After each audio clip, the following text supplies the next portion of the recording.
Okay, let me put record first. Okay, so for this class is the TKP 3501.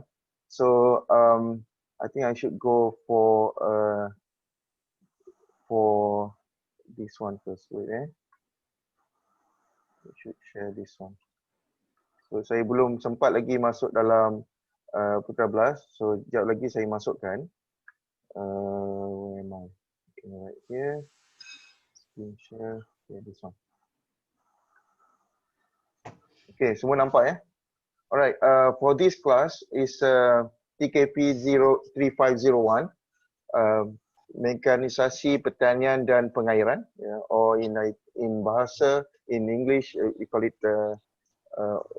mekanisasi agriculture mechanization and irrigation. Okay, 3 credit hours, and then the meeting will be for lectures and also for practical. As for now, is actually will be online. So the practical normally we will be conducted at the apa nama dia, Taman Pertanian Universiti so di sana TPU, di sana kita ada lab jentera. So I think most of you are well known actually among around this UPM campus. So this is actually located next to the kebun sayur Okay, so in terms of the technical requirement, so for this class, require a basic hand calculator. So you don't need to have a scientific calculator, not really like AddMath or something like complicated. So simple calculator, on your PC, laptop, or even your smartphone should be sufficient. Yeah. Then required to use a computer for all assignment and also project. So kalau boleh lah, no handwriting, because this is where I want you to learn all the software and also to develop your soft skill. Although before there is specific instruction that require you to use handwriting for example, like for sketching,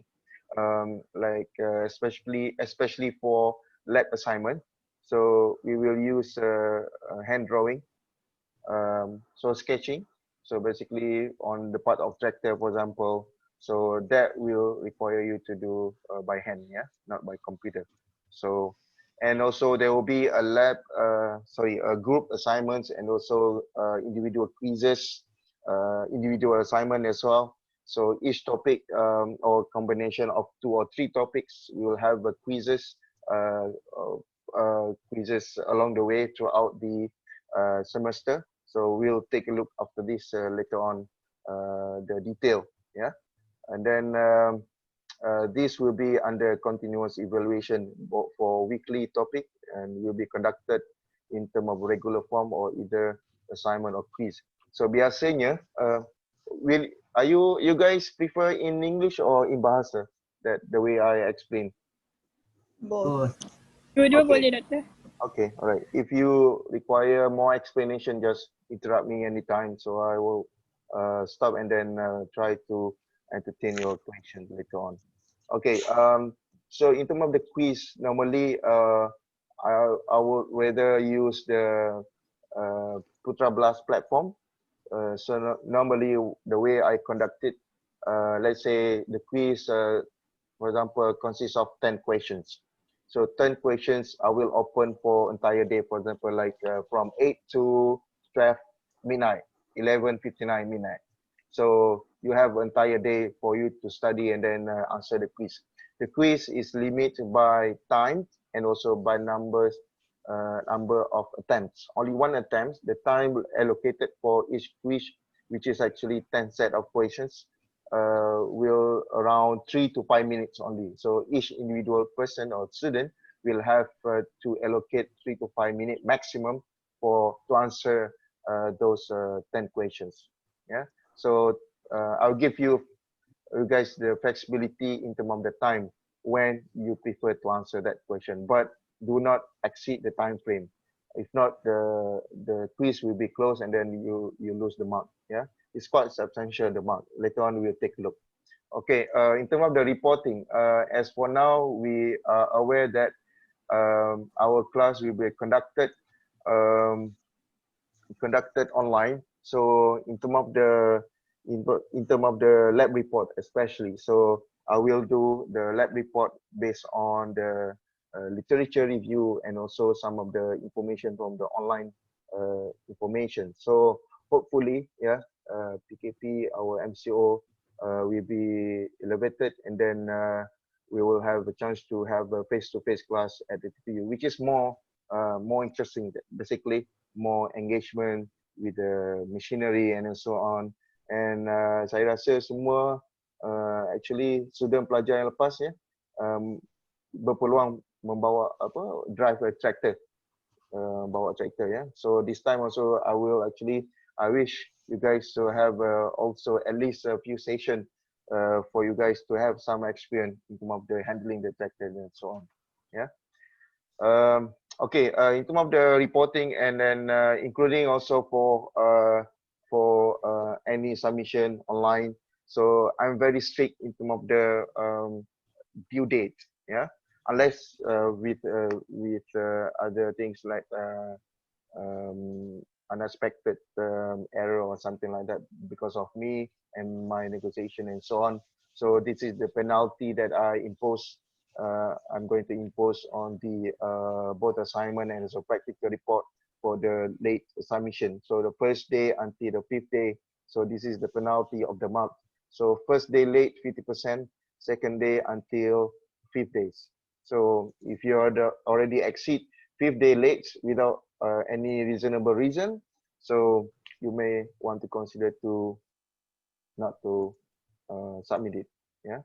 But it depends on the mark of the quiz and also the assignments. Okay, so attendance. So hopefully by this time you guys already online and on the Putra Blast. Boleh register tak attendance? Boleh ya? Boleh. Okay, Boleh tu. good. Yeah. So there will be two parts of the attendance. First, it will be lab online on Putra Blast, as well as for the lecture and for the lab. So just on the dates, so you can log in and then mark yourself as a part of the attendance sheet. I'm not very like strict on that. So as long as you join the discussion, and also this discussion via Zoom also will be recorded, and then I will share on the YouTube, and you guys can actually refer anytime on the Putra Blast. Yeah, will be later on. Okay, grading scheme. Okay, this is the most important that you guys need to take into account, and also we can negotiate percentage. So you are aware that 70% is on the continuous assessment, which is here, test one, coursework, aside from the exam. Sorry, 60%. Yeah, 40% is for the final. So the final exam is fixed basically. I cannot help you much to gain much of the mark as possible, but what I can do to help you to gain as much as possible for your mark up to 60%. So what I can do for the test one is basically 15, unless you want to reduce or you want to increase to 20, and then I can reduce or increase the rest. So lab report, which is by group 10%, and then assignment and quizzes 20%, and sub portion of that, assignment 1 to 3. So this is the portion of that, and quiz up to 4 times quizzes. So we'll be online. The quiz will be either individual or by groups. Yeah. And then there will be also a mini project. This is by group 15%. So basically you have a by group, which is about 25%, including lab report and also POPBL, yeah, project based learning. So this is a 50% accounted for POPBL. So tajuk ni adalah berkaitan dengan mekanisasi dalam pertanian lah. So for example like fertigation. So what I'm looking at basically the system, how the system operates, how do you choose the pump system, why the pump, for example, like you choose horsepower of 1 horsepower, why not 1.5, why not 2 horsepower, for example. So that kind of things that we will be part of the evaluation. So part of the evaluation for the project, basically a proposal, there will be a session whereby each individual group will submit either video or real-time face-to-face online, and then we'll have a question and answers during the proposal submission. And the format for proposal is there already, so you need to follow the format exactly what we want. Yeah, video and also PowerPoint presentation. So there will be in terms of the reporting, will be in the video, either one, basically video or PPT presentation. I think video is the most easiest in the current mode because we will have very good streamline in terms of the editing and so on. So you will have more time for discussion and improvement for the project. And of course, the content, the quality, and efforts will be counted as well for part of the grading scheme. Okay, and final exam will be 40%, which is from first topic until last topic. Basically, it covers entire topics for the final. So quiz one, test one normally 1 to 7, topic 1 to weeks, first week until 7th week of the teaching. Yeah. Any questions so far? No. Any suggestion? Anything that you want to say? You agree or don't agree? Is welcome for a suggestion or comment. Anyone? Assalamualaikum doktor. Siapa? Okay, salam. Siapa? Saya Hafizin. Okay, Hafizin, go on. Doktor, kalau assignment tu kita akan upload di Putra Blast lah kan? Yes, which is actually the preferred method. Normally assignment ni saya akan bagi window untuk submit lah.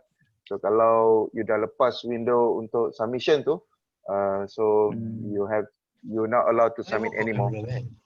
Tetapi biasanya saya akan bagi jugalah peluang jika ada masalah tertentu, so saya still akan buka. But still actually is subject to the penalty lah. Kalau saya tetapkan katakan hari ni kamu kena hantar, then you late for 3 days, although submission is still open, so you are subjected to the penalty. Okay, clear? Easy? Clear doktor. Thank you. Thank you. Anyone?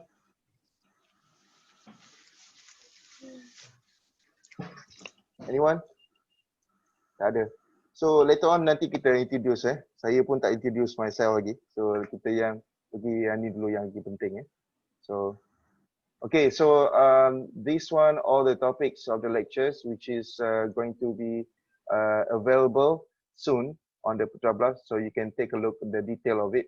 So kalau normal class face to face biasanya kita akan ada date lah di sini.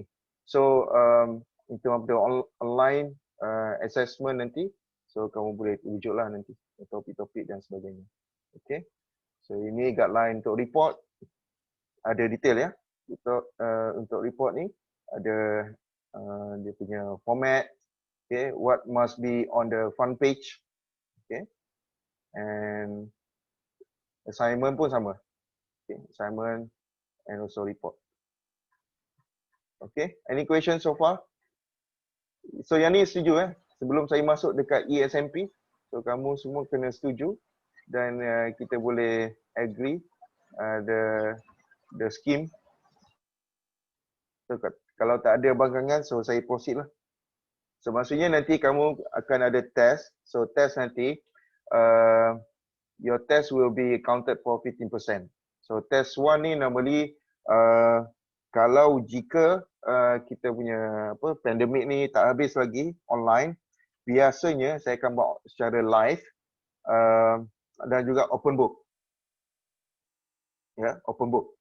Dan soalan ada beberapa soalan lah, dan kamu ada beberapa bahagian lah, A dan B, bahagian multiple choice dan bahagian yang kira-kiraan lah, ada kiraan. So subjek saya ada kira-kiraan jugalah. So banyak calculation jugalah. So siapa yang tak kurang not really strong on the calculation side. So right now I think it's a good practice to polish back your skill in term of the calculation. Yeah. So jangan risau, kelas saya tak adalah macam kelas matematik tambahan ya. So tak ada susah tahap tu. Tapi ada jugalah soalan yang I would say critical thinking lah, sebab you punya level ni di universiti ya. So level universiti dia kena tinggi sikit, bukan diploma dan bukan sijil lah. So di situ kita nak tengok dia punya kebolehan menyelesaikan masalah walaupun berdasarkan teori ya. Okay, so ada soalan ni? Okay, sebelum tu saya terlupa nak tanya. Kamu semua ni program BSP ya? Ke BSP Hawk? BSP. BSP. Ada BSP plantation tak? Ada. Okay. So siapa sebelum ni sudah bawa traktor, sudah ada pengalaman dengan industri on mechanization? Traktor kecil ke, traktor besar ke? Just show your hand on the apa ni dekat chatting tu kan. Ini ni mana ni? Ghazali. Saya intern untuk 2 bulan waktu cuti SEM ni je lah. Yang dekat saya intern dekat Bukit Senaran Estate. So kat situ ada lah, dan ada nampak beberapa traktor. Bukit Senorang? You Bukit dengan Senaran UMB Estate. ke? Yes. Oh, okay. Well, not too far from me. I have project dekat situ. Student master saya buat research kat situ. Okay, siapa yang minat nak pergi ke Bukit Senorang, tengok pokok sawit ya. Boleh jumpa Encik Ghazali. Encik Muhammad Ghazali ya. Okay, ada pengalaman. Yang lain? Ada tak yang ada? Any kind of machinery? Robots ke? Pernah bawa boat. Bawa boat apa tu? Boat mancing? Macam gitulah. Oh, okay. Tapi Boat ada ada steering ah. Okay. Boat mungkin kurang relevan sikit dengan crop production lah. Tapi untuk aquaculture mungkin boleh dia mikir lah. Okay. Mungkin dia guna teknologi boat nanti untuk siram pokok ke.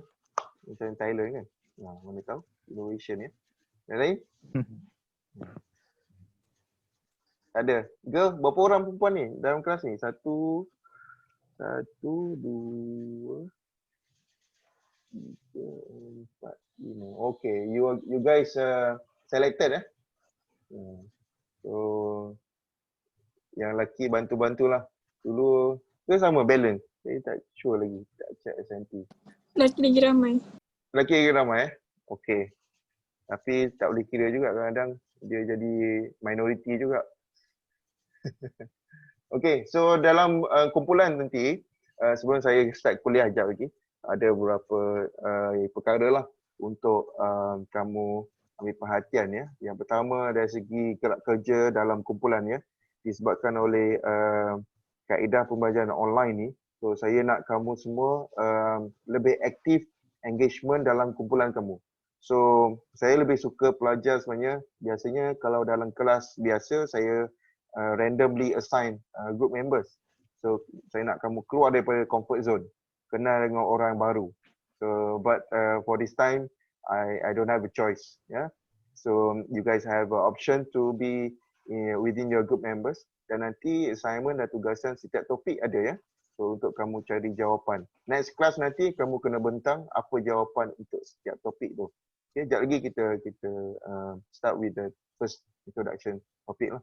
And then from that next session, so you guys need to at least send a video ataupun masa session nanti bagi jawapan lah kepada soalan yang kita nyatakan.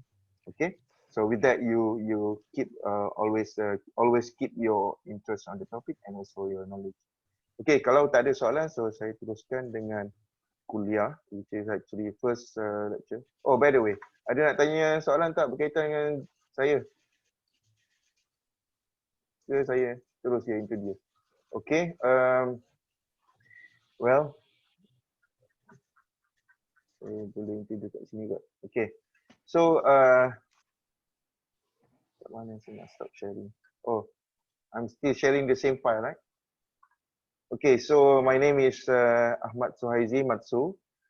Will be your class instructor. So this is my phone number. Semua ada kat WhatsApp kan. So alternatively, you can have email and also Skype,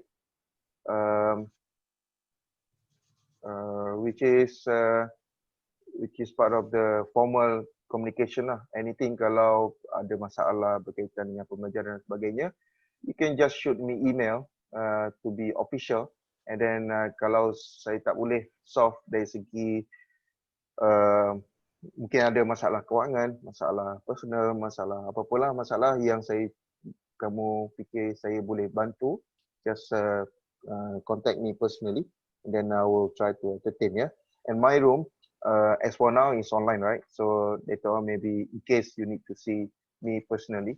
So this is my room number 24, which is actually kalau ikutkan GTP, Jabatan Teknologi Pertanian di Blok E ya. Tapi my room is Block D, level 2. So you just find room number 24. My office will be is located at the Department of Agriculture Technology, yeah, Block E. So normally on face-to-face, I don't have limited hours, but for meeting. But I will actually strongly encourage you guys to have appointment, even online. So kalau kamu nak bincang anything, so just request through WhatsApp or email. Yeah. So I have experience teaching this course since 2015. Well, actually way back 2010 or so. I have a teaching experience also for the same course. But officially I joined UPM in 2015, and then after my PhD degree. And my background is as an engineer. I'm trained as an engineer, a culture engineer from UPM, my first degree. Second degree, master degree is from University of Nebraska, Lincoln, USA. And then my PhD from McGill University from Canada. All of the degree basically in engineering and also related with agriculture mechanization, yeah, and also some of the sensors and drone technology and so on, especially on spraying, that will be our main focus for research right now. Okay, so well, I'm married with one wife and then 2 kids. I'm living nearby in Puchong, so this is where I have to travel quite frequently, especially during MCO. If I'm not from my office, will be from my home. So just be aware of any notification. If I have some other things that need to be solved right away, so I might have to record the video earlier. So you guys have to be in that session for the video session. Okay, clear? Any other question? Ada soalan tak?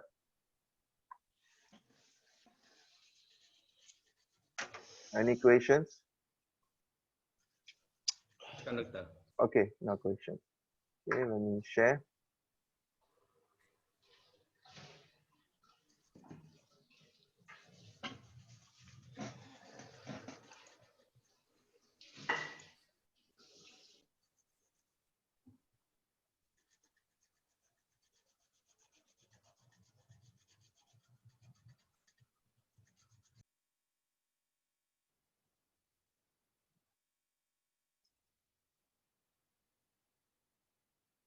Okay, semua nampak slide.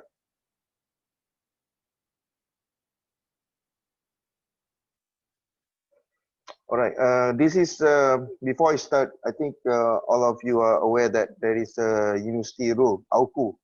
The code number I forgot, but ini saya ambil yang related saja ya, berkaitan dengan kelas ya.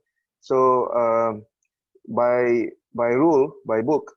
So you have to fulfill the requirement for the lecture and also all practical exercises, at least 80% attendance, ya, keseluruhan jam kredit yang dicatatkan untuk kehadiran lah. So ini part of it is part of the requirement. So you have to fulfill minimum. So if you are not able to attend any lectures and courses, so you have to make it up again, either by give me any approved letter in terms of the maybe sakit ke, surat sakit, medical leave and so on, approved for at least I can justify that, then you will be not counted as part of the absence. But however, during our e-learning, okay, online, so you always have a chance to refer back to the video of, for example, like our lecture right now. So that will be available anytime, anywhere that you want to refer to the topics. Okay, ini untuk practical exercises, just for the safety ya. In case biasanya kalau kita ada face to face ya. So this is where hari Rabu ya, hari Rabu pagi. So this is where the most preferred attire, pakaian yang digalakkanlah semasa aktiviti di lapangan. Kalau boleh pakai seluar jeans lagi bagus. Seluar saya letak sini, especially ladies ya. Kalau boleh janganlah pakai baju kebaya atau baju kurung ya, pakai yang berseluar.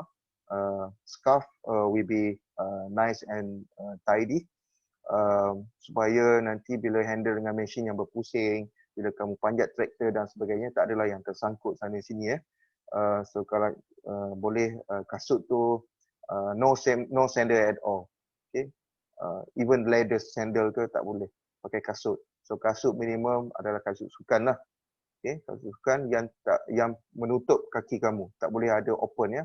Rubber boot in between, okay lah. Kadang-kadang kamu bekerja dengan mesin ya, yang ada kawasan yang buat aktiviti membajak dan sebagainya, rubber boot saya bagi kelonggaran sikit. Tapi walau bagaimanapun, kalau rubber boot yang pendek tu, macam kasut sukan tu, saya tak benarkan langsung. Rubber boot yang macam kasut warna kuning tu, baju kang kan. Kasut warna kuningnya tu, yang tu dibenarkan semasa aktiviti tertentu sahaja. So most of the time sport shoes is sufficient enough. Other than that, having a hat is necessary sebab sometimes our lab also during morning will be quite hot actually, and then handling the machine is quite challenging. Yeah, and then in addition to this, you can have your own drink ya, air, bawa air masak dan sebagainya lah. If you have any sickness or anything regarding with the health, so you need to mention to me earlier, because sebelum ni memang ada actually pelajar tu, kelas saya, lab saya waktu petang pukul 2 hingga pukul 5. So dia skip makan tengah hari, dia tak makan dari pagi sampai tengah hari. So dia terlampau banyak kelas. Sampai tengah hari tu dia pengsan semasa kelas. So please don't do that. Yeah. At least you can have a piece of bread or a drink of water. So kena makan sikit lah. Sebab lab practical exercise ni require a lot of energy. Dan dia outdoor ya. Outdoor di luar lapangan. Bukan di dalam lab ya. Outdoor, so banyak bergerakan dan sebagainya lah. Okay. Alright, this is where the location for the practical exercise. Okay, kita tahu TPU. So kamu lalu ke bawah. Kamu akan nampak KPZ dan sebagainya, dan akan ada ladang vegetable production unit, dan berhadapan tu ada dua pintu sebenarnya. Sama ada pintu masuknya daripada Bukit Expo, okay, kalau daripada klinik UPM masuk dari Bukit Expo, belok ke, okay, turn right, okay, ke kanan ya. Dan kamu akan belok ke kanan dan belok ke kiri. So di sini unit-unit traktor dan jentera semua ada di sinilah. Okay, kamu boleh tengok. Petang nanti kalau siapa yang ada di UPM yang tak balik ya, okay, boleh keluar dan jalan-jalanlah exercise. Saya rasa ramai ambil masa, ambil peluang jogging ya di Bukit Expo. So sambil-sambil tu boleh lalu juga di bahagian engineering section ya, boleh tengok traktor dan sebagainya. Okay, boleh mention nama saya, student saya untuk tengok traktor, siapa yang ada peluang lah. So pegawai di sana know me well, so boleh masuk ya dengan kebenaran dia orang lah. Tapi of course with the mask and everything lah, keep distance. Okay, untuk for the first lecture, saya more relax on this. Saya dah ada beberapa topik, cuma saya akan bagi penekanan kepada beberapa topik yang mana saya rasa penting lah. Okay, somebody actually text me WhatsApp. Let me check first. In case kalau daripada kelas lah.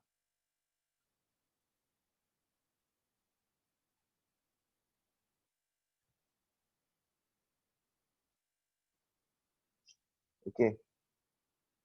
Saya balas lah. Daripada dekan ya.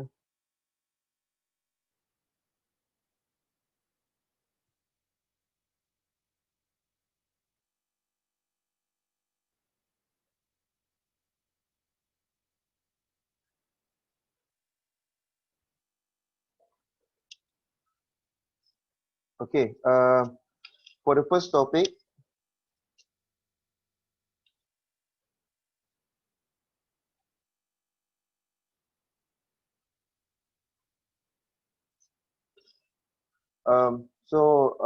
normally kita akan bercakap berkaitan dengan future agriculture lah. Tapi pada masa yang sama, kita tidak meninggalkan conventional agriculture practice ya. So in your scenario, mungkin zaman saya masih lagi dapat melihat conventional agriculture. Kalau saya boleh share dengan kamu semua, pada zaman saya dulu, masa umur saya mungkin kurang daripada 10 tahun ya, saya masih lagi masa tu masih ingat lagi saya bantu dengan datuk saya, atuk saya. So bantu untuk buat kerja tanaman padi masa tu masa lagi konvensional. So pelajar semua mungkin ada di sini, mungkin ada pengalaman yang sama pada masa sekarang. Tapi what I want to say from here, basically the future agriculture will have their own evolution. Okay, akan ada pembaharuan. Okay, so pembaharuan tu the new things will actually dia akan sama ada dalam bentuk tool, alatan dan juga teknologi. Okay, dengan kata lain, perkara yang paling penting yang perlu dititik beratkan, okay, the most important parts of it basically we would like to increase the efficiency of agriculture production. How efficient that we are able to produce in terms of the time, to reduce the cost, to reduce the economic impact, to reduce the environmental impact, and etc. Okay, so this is one of the things that we talk about. Here you can see one of the technology is already available in the market, autonomous tractor.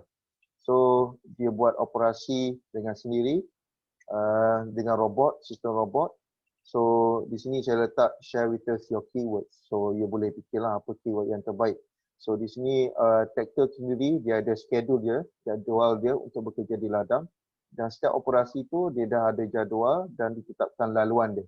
So masih lagi within agriculture production, tapi dia mengurangkan tenaga pekerja dan juga meningkatkan efisiensi. So keberkesanan di sini apabila kamu lihat, mungkin kamu nampak gambar ni jelas ya, waktu siang. Sebenarnya traktor ni juga boleh operate pada waktu malam. So 24 hours 7, so you boleh operate. No limits in terms of the time. Cuma adalah isu yang paling penting di sini biasanya people raise is the safety, ya, keselamatan ya, keselamatan pengoperasian dan sebagainya. Di sini biasanya human factors will be involved with this in terms of the safety of the public, safety of the crop, safety for the workers. Yeah. Okay. So for the hunting and gathering, so kalau kita tengok sejarahnya, our ancestor start with the hunting gathering. So if you take a look, the earliest civilization, for example in Egyptian, yeah, with the same basically same tool, cangkul, simple hoe untuk menanam ya, for the crop plantation, crop planting dan sebagainya. Dan alatan cangkul tu tak limit pada one generation to another. Still now kita masih guna alatan yang sama, basic ya. And then apabila kita become more civilized, and then more teknologi dan sebagainya, kita become more to self-sufficient. Okay. and then to have a self-sufficiency. So this is where you have the technology and so on to support your production. So you have the modern agriculture. So with modern agriculture, so you are expected to have more economic benefits, which is bila ada kelebihan pengeluaran, so kita boleh jual. So bila jual, kita ekspor dan sebagainya, so dia akan meningkatkan pendapatan petani dan pendapatan negara. So among this technology evolved from hunting gathering basic to self-sufficiency sampailah modern agriculture. Do you think daripada 4 faktor ni, from the 4 factors, which one is the most important? Anyone can answer? Oh, come on. So from these 4 factors, which one the most important? Self-sufficient. Self, tak yang bawah tu. Why? Saya letak why tu. Population increase, demand for food, increase production rate, efficiency. Semua betul sebenarnya, tapi ada satu yang paling penting. Sebab 4 faktor ni, dia akan menjurus ke arah modern agriculture. Efficiency. Efficiency. Apa tu? Efficiency lagi. Population increase. Population increase. Yang paling penting lagi. Demand Demand for food. demand for food. Okay, so siapa jawab tadi population increase tadi? Kenapa? Saya Boleh? Wakil seorang? Okay, kenapa? Boleh share? dengan meningkatnya populasi manusia ni, teknologi dalam kejenderaan perlu dipertingkatkan dan diperhebatkan lagi untuk membolehkan pertanian dijalankan secara untuk meningkatkan hasil pertanian supaya boleh supply kepada populasi manusia yang semakin meningkat. Okay, so if you say so, tapi macam mana you nak kait dengan modern agriculture? Sebab daripada hunting gathering tadi kan, dengan self-sufficient, how do you guys can relate to modern agriculture? So for example, like India and China, they also have the majority of the population, right? So what happened to India or Bangladesh, maybe Pakistan or China even? China may be different story now. So the first scenario, the first factors might not be suitable for one per location, right? Because one of the factors basically is the economic driven, right? So jika akses kepada labor tu masih ada lagi, dia punya per capita dia rendah, so akses kepada labor dia mudah, so dia akan pergi kepada option semi manual, ya, bukan lagi ke arah modern agriculture sebab dia ada tanggungjawab untuk to have reduce the cost of operation and also the profit margin as well as in terms of the economic outcomes, yeah, and of course in terms of the social, kamu boleh fikirkan dari segi peluang pekerjaan lah kalau dari segi social aspect lah. Okay, how about demand for food?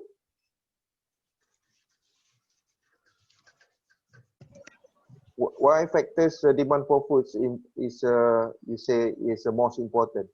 Why not others related with the modern agriculture? In my opinion, doctor. Yes, go ahead. Okay. In my opinion, demand for food is very important because without demand, we don't know what is the most essential food that we need. Macam ikut zaman lah. Kalau zaman dulu, dia punya demand for food lagi lain. Kalau zaman sekarang, demand food dia lain lagi. So, kita boleh produce food yang ikut demand lah. Okay. Macam so kita boleh lebih efisien lah kalau macam tu, kita ikut demand. Yeah. So tak adalah kita macam handphone, kalau handphone tu demand tinggi macam Apple, banyaklah production dia. Kalau macam handphone Nokia sekarang orang dah tak demand, tak ada dah, kita tak nampak dah. Macam tu lah. Sebab tu bagi saya demand tu important lah. Okay, the answer is correct. Demand for food related with modern agriculture, but still actually it's not really the driven factors, yeah, because there is a risk for agriculture, especially let's say the product basically have a bad view or something related with the health and so on, so you might lose the market as well. So that is actually not really the main factors. So the way I see it, is this true factors, one of the factors also driven for modern agriculture, but it's not the main one. Yeah, of course, if you take a look all four factors here, the most important thing here is the efficiency, keberkesanan. Ya, so keberkesanan dari segi pengeluaran, keberkesanan dari segi masa pengeluaran, keberkesanan dari segi cost, ya. So from here, basically you cover all three factors basically. So let's say you want to increase the time. So basically you reduce the production cost by paying less cost to the workers, because workers relate with the production time, working time, right? So reduce the operational cost basically. So with that you have increase in terms of the efficiency for the production cost, production time, product energy. So those aspects basically under efficiency, keberkesanan. So that is why we introduce for modern agriculture. The question is that solely based on modern agriculture we can increase the efficiency? The answer is yes and no. Yeah, yes and no. Yes, the answer is yes. It depends on the market driven, and also it depends on the type of operation that we choose. In form of the modern agriculture, modern implement, modern machinery dan sebagainya. No, it's not going to give you better efficiency if you have a very low acreage. Maksudnya keluasan dia terlampau kecil sangat, contoh di belakang rumah kamu. So you're not going to hire a machine to conduct machinery exercises, machinery drilling dan sebagainya. So there is a loss of efficiency in terms of the time, in terms of the cost dan sebagainya lah.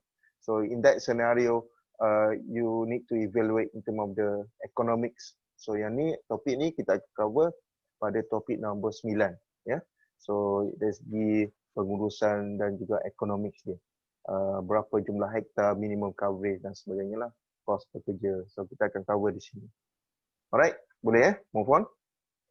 Alright, so overall for this course, for this topic, the objective is to understand the principle of agriculture machinery. I think this is actually the course objective, yeah, not the topic objective. Okay, able to choose the type of machinery, size and number of needed, able to coordinate and operate the machine in the field. Okay, and then learning outcome, identify different machine, compare among machine and apprehend the purpose of the machine. So kamu tahu ability untuk mengenal pasti dan compare antara machine, dan juga faham berkaitan dengan prinsip operasi dan fungsi alatan tertentu. Ya. Okey, untuk kelas saya, ini adalah timeline yang saya akan bagi. So timeline saya, so kita akan belajar berkaitan dengan introduction sampailah harvesting. So pastinya untuk crop production. Walau bagaimanapun, however, we still have also the covered topics for the livestock and aquaculture. Okay, aquaculture. Okay, aquaculture. Okay, this is, sorry, susah sikit nak translate bahasa Melayu bahasa Inggeris kan. Terbelit lidah. Okay, so introduction, we will learn about the machinery, system dan sebagainya. Masuk ke bahagian kedua, tractor system, component, maintenance, dari segi pemilihan, compare equipments, implement, apa jenis implement, alatan yang diperlukan pada tractor, dan keberkesanan ladang, ya, fuel efficiency. Anything yang ada 2 star with the 2 stars, so we'll involve with the calculations. So like I said, calculation is not really trivial. It's part of the exercises, and then some of the example will be given during the lectures. Okay. how to choose a tractor. Okay, di sini kamu kena tahulah macam mana nak pilih tractor.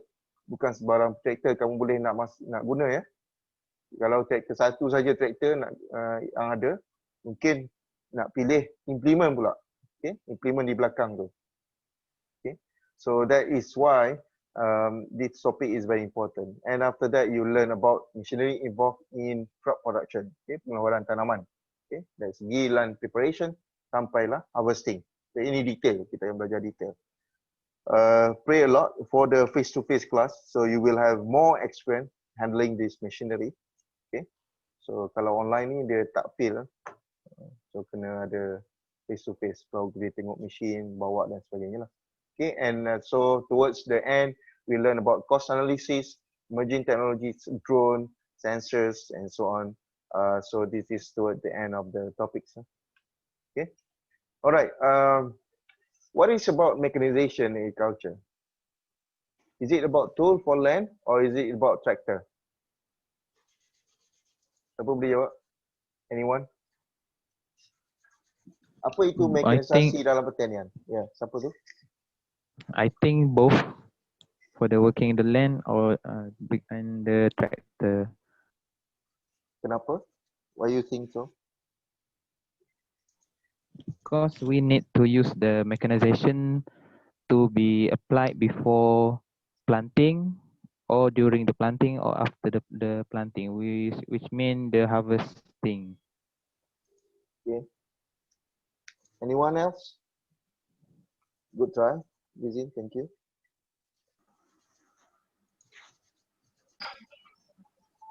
Anyone else?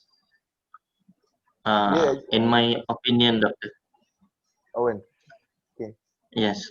So in my opinion, it's about both. Both. Because we need tractor to plow land untuk melakukan kerja-kerja dekat ladang.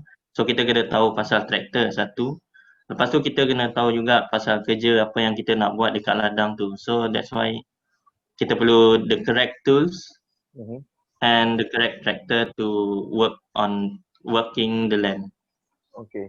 So mungkin saya boleh tanya lagi lah. What is the ultimate goal of using mechanization in agriculture? What is the ultimate goal? Kalau kamu lah gambar di orang ni, put yourself as in this position. Mudahkan kerja tu. Apa dia? Memudahkan pengurusan ladang. Memudahkan pengurusan ladang. Okey, lagi? Ya, hampir dah jawapan tu. Hampir dah. Faster production. Mengganti. Siapa tu? No. Okay, no. Go ahead. Nur Farhani. Nur Farhani. Okay. Menggantikan tenaga manusia dengan tenaga haiwan. Okay. Untuk hasil kerja yang lagi efisien. Yes, basically is go back to the first slide, inefficiency, which is keberkesanan. So how to increase keberkesanan? So dia akan relate dengan penggunaan alatan untuk tujuan pengeluaran tanaman. Okay. So regardless any tool you use, regardless any tractors, any type of tractor, basically the ultimate goal is to have efficiency in terms of the production. Production, pengeluaran pertanian.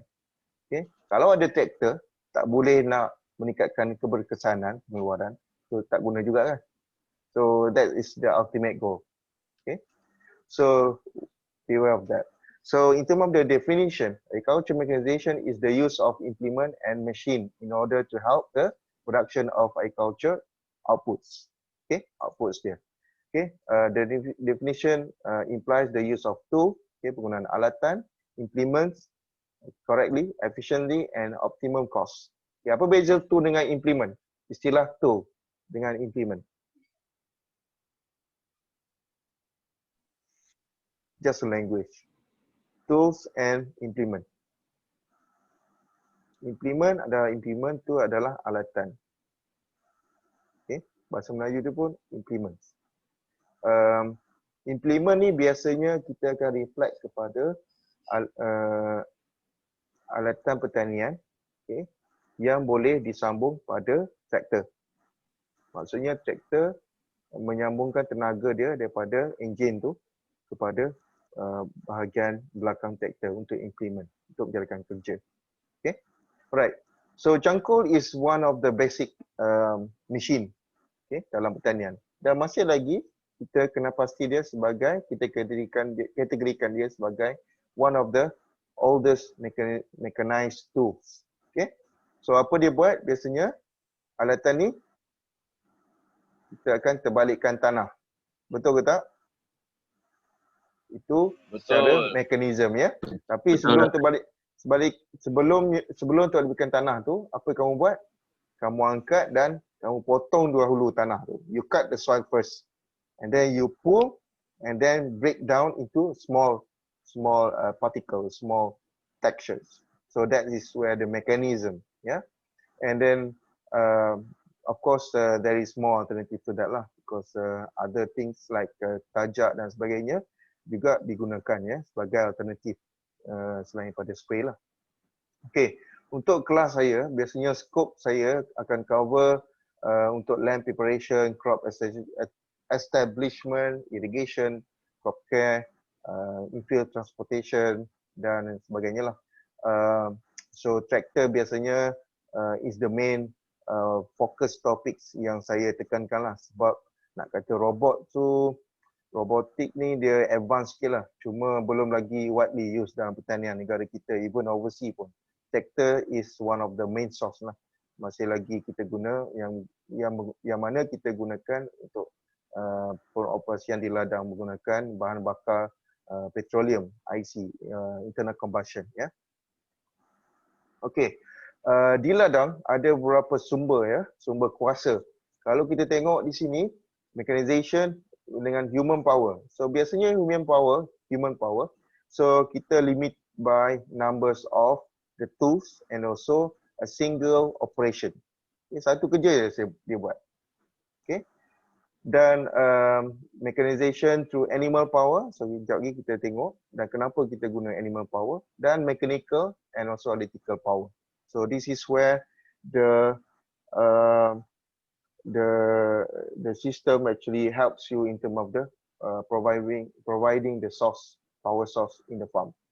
Okay, kalau di ladang biasanya pada beberapa jenis kuasa ya. So this is three different power source. Okay, kalau dengan human power biasanya dia limited lah, basic time consuming. Contoh mencangkul lah. Kalau cangkul 1 hektar padi ladang atau ladang, berapa hari boleh siap anggaran? 2-3 minggu kan? Lama. Itu pun belum tentu siap. Kalau first timer, mungkin sakit pinggang lah macam-macam, tak siap langsung.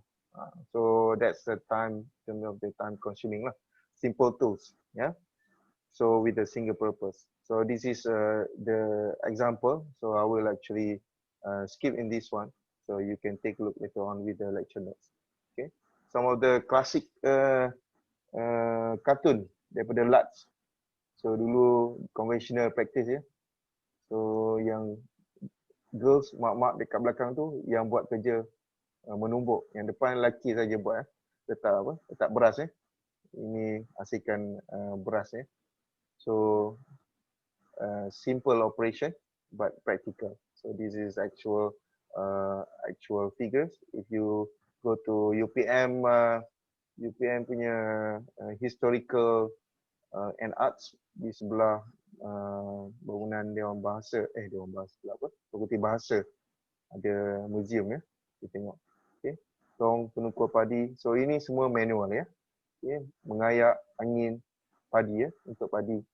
Okey. Okay, next untuk animal power.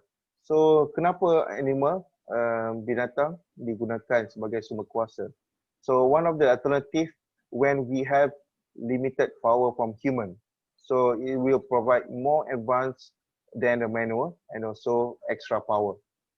With this also you can have actually more coverage in terms of the area as compared to manual operation with human power. So kita tengok kerbau ni, water buffalo. So dia boleh buat kerja ni hampir kalau manual 2 minggu, mungkin separuh pada itu, cepat ya. Dan kerja-kerja berat mencangkul terbalikan tanah dan semuanya lah. Termasuk dalam gambar ni adalah plowing. Plowing adalah membajak. ya. Raking adalah meratakan tanah, ya, untuk padi. Ya. Kalau di luar negara dia tak ada kerbau, dia guna apa? Kuda. Kuda apa? Saya selalu terlupa nama kuda ni. Spesies ni. Tapak kaki dia besar, ya. Lebih kurang 6 Donkey. inci. Ya betul. Lebih kurang 6 inci lebar kaki dia. Tinggi lebih kurang dekat 2 meter tinggi dia. Saya pernah naik, tapi naik kereta kuda lah. Dia spesies ni yang tarik. Dia seekor je. Okay. Tapi memang kuat lah. Okay. So jenis kuda ni. Okay, untuk di Malaysia juga ada kita guna untuk di sawit, ya. Kalau orang Jasin, ada orang Melaka sini tak? Kalau mahala ke Jasin tu, ada kawasan ladang sawit IOI dan juga Sendarbi, ya. So kalau malam-malam lalu pagi-pagi, awal pagi lalu tu, jangan terkejut nampak apa seluruh kereta kan. Nampak mata bersinar. Sebenarnya ada pekerja dah masuk ke ladang pukul 6 pagi, 6.30 pagi. Untuk hasil, untuk tarik keluar hasil ladang lah. Apa ni, EFD, FFB daripada hasil sawit lah. Menggunakan sled, tak dan sebagainya lah. Tidak menggunakan traktor. Tapi isu dia adalah dari segi maintenance lah untuk animal. Animal pun ada maintenance. Okay, so di luar negara, sled, okay, untuk tarik. Biasanya tarik hasil-hasil tanaman lah. Okay. Dan kita juga tidak asing di museum. Siapa pernah pergi ke museum negara? So, boleh nampak ni. Dulu saya pergi ke museum negara tahun berapa lah saya pergi. Tahun 2015 saya rasa saya pergi. So menarik juga tempat tu. Boleh luangkan masa pergi. Dan juga untuk animal power for irrigation, pengairan. Jadi banyak di kawasan Asia guna animal power untuk pengairan, menggunakan pam air bawah tanah untuk saliran. Okay. Dan juga kita pun ada menggunakan tenaga haiwan, ya, di Malaysia untuk meratakan tanah, cekan tanah, untuk mengayak dan sebagainya. Okey. Okey. So bila ada alternatif kepada sumber kuasa di ladang dengan menggunakan kuasa mechanical dan electric power, so kita akan cuba memperolehi. Okay, we will try to apply those application in the farm, whereby human and animal combination of them will be not suitable and also unsatisfactory with limited time and energy. So this is where we go for the option of using tractors. Okay. So apa sumber kuasa traktor? Siapa tahu? Sumber kuasa traktor? Diesel. Diesel. Sorang-sorang. Siapa? Carry, Hafizin tu. Diesel. Yes. Apa sumber, what is the main source for the tractor power? Diesel. Diesel. Okay. So ataupun kita put in general, fuel, petroleum, ya. Petroleum power. Petroleum source. It can be from diesel, it can be from petrol or gasoline. Ya. Kalau dalam kelas saya biasanya guna istilah gasoline. Gasoline ataupun petrol lah, kalau mesti guna petrol. Ya. So dua-dua. Ada juga enjin diesel, enjin di Malaysia kita guna enjin 2 lejang menggunakan kuasa bahan bakar gasoline ataupun petrol. Ya. So with this electrical and also mechanical power, so which is the engine, the combination of either 1 or 2 wheel. Okay. Ada satu roda tak? Traktor ada satu roda tak? Traktor memang tak ada satu roda. Kalau ada, pelik lah. We are talking about tractor, ya. Tractor tak ada satu roda. Dia minimum 2 roda. Okay. Like automobile, modern tractors have its own beginning. So ini story dia lah. There are many tractor shape and configured to suit with the main purpose. So setiap tractor kita design untuk kesesuaian kepelbagaian dari segi tanaman dan juga keadaan. Ya. So contoh untuk penanaman padi. Ya. Okay, ini lain, ya. Okay, dari segi traktor istilah dia. tractor may regard as a prime mover. Prime mover ni adalah yang bergerak sendiri, yang membekalkan kuasa di ladang ya.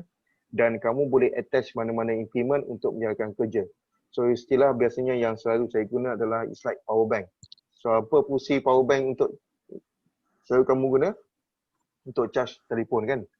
So basically it's portable energy. Anywhere, anytime you can use. Tapi kena recharge lah. Sama juga prinsip pada tractor. Okay, pada tractor, you have the energy which is contained from the petroleum, which is in the form of diesel and also gasoline. So from the combustion, you will have the access to the power. So the power actually could deliver through the implement at the back of the tractors. Ya, sama ada nak buat operasi pemanjakan, penyemburan dan sebagainya lah. Okay. Alright, sedikit sejarah lah. Kita di Malaysia kita tak produce tractor. Kenapa ya? Agak-agak kenapa? Kita tengok dulu Highcom dulu Highcom sebelum Proton ya. So in terms of the story in 1965, the first four-wheel tractors introduced in Malaysia for rice plantation. Okay, so if you take a look, there is in terms of the economics, economic and also economic scale of production in Malaysia juga kurang, so it's not worth it for us to have a technology developed for the tractors and also for diesel engine untuk pengeluaran pertanian. It's feasible at that time kalau kita start awal lah, tapi kita dah terlambat. So other country actually better from the cost dan sebagainya. So I will actually skip this one. Sejarah ni, kamu boleh tengok ya. So jenis tractor. Kalau tengok tractor lepas ya, dia tayar besi ya. Tayar besi dan berat bulky. Masa itu tak ada lagi 1989. Belum ada lagi teknologi tayar getah. Walaupun masa itu selepas perang dunia kedua barulah Jerman introduce tayar getah. Okay. Alright. Mana PTO? Okay, introduction of PTO pada tahun 1915. Okay, PTO adalah stand for power take off, sadap kuasa. Kalau dalam bahasa Melayu adalah sadap kuasa. Dalam bahasa Inggeris PTO, power take off, yang keluar daripada enjin bahagian belakang sectors untuk kuasa putaran. Okay, 3-point hitch pada tahun 19. Itu 19 tu, 37 ya, bukan 10 ya. 3-point hitch, hydraulic dan sebagainya. Okay, agricultural mechanization has the following aims. Okay, to increase the output productivity, to alter the characteristic of the field, reduce load, gradually field work become more attractive, especially for young generation. Yeah, save time, more efficient. Okay, manual power is limited. Okay, kalau kita tengok kuasa dia. Kuasa manusia ya, lebih kurang 0.1 horsepower sahaja kuasa manusia. Kuasa haiwan berapa? Agak-agak. Kuasa manusia sini saya tak tahu lah orang Jawa ke, orang Arab ke, orang putih. So more or less on average is about 0.1 horsepower lah per human power. So very small. But if you have like hundreds percent of men, so equivalent to 10 kan, 10 horsepower. So 10 horsepower equivalent to 10 men's power untuk bekerja di ladang lah. Okay. This is equivalent to IC, internal combustion engine, daripada petroleum lah. Okay, so the main function, fungsi utama tractor adalah sebagai prime mover, provide various agricultural field work. Untuk sambungan kerja ladang, sama ada hitch implement, sambungan 3 penjuru, dan provide hitch maksudnya sambungan di ladang ditarik lah, ataupun provide rotary power, kuasa putaran. Okay, itu saja yang traktor boleh provide, basic dia. Okay, sama ada kuasa tarik dan kuasa putaran. So macam mana kita nak deliver kuasa tarik dan kuasa putaran? So kita nanti kita belajar detail lah. Okay. So jenis-jenis traktor, ada beberapa jenis traktor yang mana according to dia punya operation. Yang pertama adalah 4 roda, 4 wheel, tapi 2 wheel driven. 2 wheel driven ni maksudnya yang dapat kuasa daripada enjin. Dia ada differential dia. So macam kereta, biasanya kereta berapa roda? Kereta biasanya 4 lah. Tapi wheel driven 2. 2 wheel driven. Ada yang 4. Ada yang 4, betul. So kereta kebanyakannya adalah 2 wheel driven, front wheel driven. Front wheel drive, ya. Forward wheel drive. Tayar hadapan yang dapat kuasa daripada enjin. Ada tak kereta tayar belakang? Ada. Kereta Volkswagen yang lama tu, enjin dia di belakang. Ya. Ataupun kereta Ferrari, enjin dia di belakang. Kalau kategori yang kedua, untuk traktor pun ada, sama juga traktor ya, 2 wheel drive ya. Traktor 4 roda juga traktor, tapi dia 2 roda. Hadapan sahaja dia dapat kuasa ataupun di belakang. Kebanyakan traktor walaupun dia 2 roda, tapi kebanyakan traktor roda yang dapat kuasa adalah tayar belakang ya. Kebanyakannya. Okey. 4 roda traktor, 4 wheel driven. 4 tayar ada kuasa, dapat kuasa daripada enjin. Dan ada yang 8 tayar dan 4 4 wheel driven, 8 wheel drive. 8 wheel drive. Ya, semua 8 tu dapat kuasa daripada traktor. Dan ada jenis traktor yang guna 2 wheel drive, 2 wheel tractor, which is power tiller. Traktor pejalan kaki. Yang ni mungkin ada yang dah pernah bawa ni, yang pakai tangan tu kan, pegang tu. Okay, pejalan kaki, pedestrian tractor, nama lain dia lah. Okay, track tractor menggunakan track, rantai. Ni biasanya untuk kerja-kerja berat lah, dan increase compaction dan sebagainya. Okay. Special purpose tractor, for example like self-propelled dan other farm tractors. Sebagai contoh untuk harvester, untuk spraying, untuk pakai hydraulic dan sebagainya lah. Okay, kita tengok. Okay, range dia, julat kuasa dia. Okay, market garden biasanya horsepower ya. 1 horsepower, yang ni boleh take note 1 horsepower. Horsepower ni adalah unit kuasa untuk English unit ya, English unit. So 1 horsepower equivalent to 0.75 kilowatt. Okay, kilowatt ada unit SI, kilowatt, 0.75 kilowatt. Jadikan aircon rumah kamu tu 1 horsepower. 1 horsepower kalau guna 1 jam, berapa bil elektrik yang bayar. So 1 horsepower convert ke kilowatt lah. 0.75 kilowatt per jam. So 1 bil elektrik berapa, 30%, 40% lah per kilowatt. Okay, kalau guna 24 jam kali 70 hari, so you can count the bill. Yeah. So in this category, you can see the main type, market garden, wheel, rear wheel drive, 4 wheel drive and track layers. So semua ada kategori dia. So range mana kebanyakannya diguna untuk Malaysia? Siapa boleh suggest? Traktor, kebanyakan traktor, range mana kita guna di Malaysia? Dan jenis dia, type ni. Anyone? Medium, large. Medium to large. Lagi? Untuk pertanian ya, untuk pertanian. Siapa tadi jawab? Medium. Large to medium. Large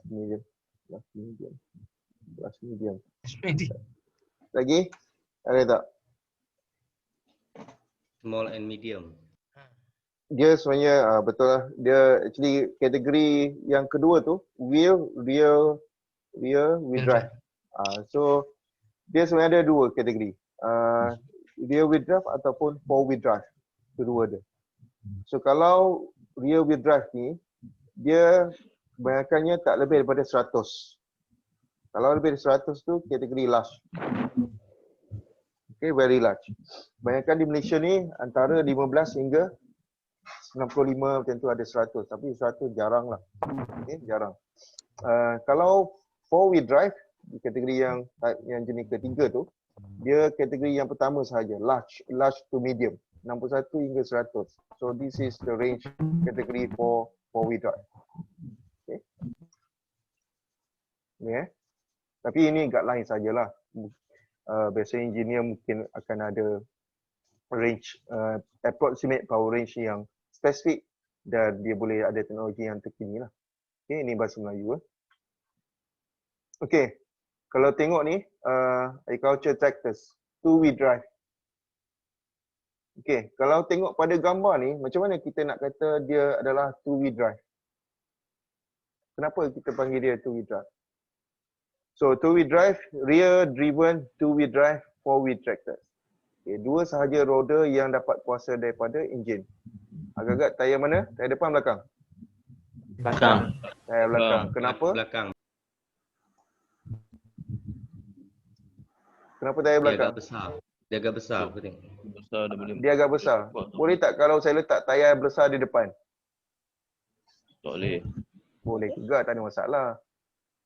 So dia sebenarnya bukan pada saiz tayar ya. Dia sebenarnya pada Boleh. Pada dia punya Fungsi. yang kat belakang tu. Nak support. nak support. Lupa lah tadi. Yang kat Function belakang tu tayar. tak nampak ni, just by the pictures ni. Pada gambar ni, apa yang kamu kata ciri-ciri ni adalah ciri sebuah traktor two-wheel drive. Belakang Bunga tu dia tayar. pusing. Tapi yang depan tu dia bawa je. Okey, dah dekat tu Steven. Detail sikit Yang lagi. depan tu ikut je doktor. Yang belakang tu yang berpusing. Okey. Lagi detail? Tak ada. Tayar depan untuk mengemudi. Okay. But see, you can also switch tayar depan ke tayar belakang besar. Boleh juga kan? Tapi apa ciri-ciri Motor dia yang kat belakang tu. Ha? Motor dia kat belakang. Motor? Motor dia kat depan lah. Enjin depan. Dah bawah boot tu. Enjin Tulis. depan.